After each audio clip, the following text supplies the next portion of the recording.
1, 2, 3, 4, 5.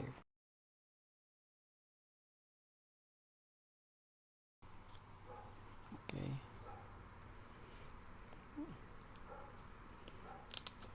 Ayan. Remove natin ha.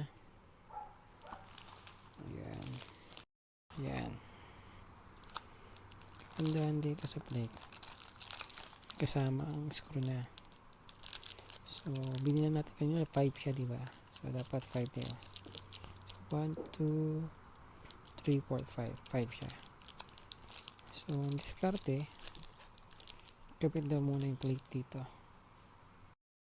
All of. So,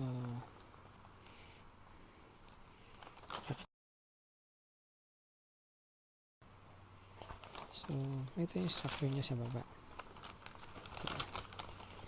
So, we have a 1 na plate, 5 na screw. So, 1 by 1 lang siya.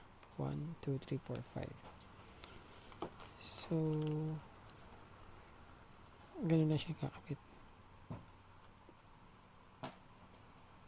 So, kailangan 25 ng isang plate.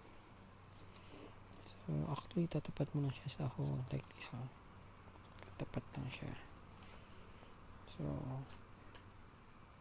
tapat. Tapat. Yes, ang technique dito, ipesto mo na yung pipe na isisay mo siya higpitan. So, dahan-dahan na. It is papatong mo lang. So, pag napatong mo siya, rotate mo na siya ng dahan-dahan.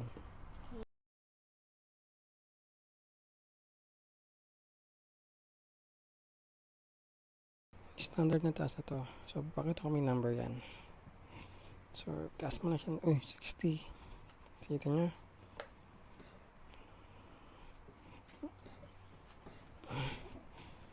$70, $80. Nakalagay yung stop na. Sabi sabihin mo, 90 na yung pinakasakit na yan.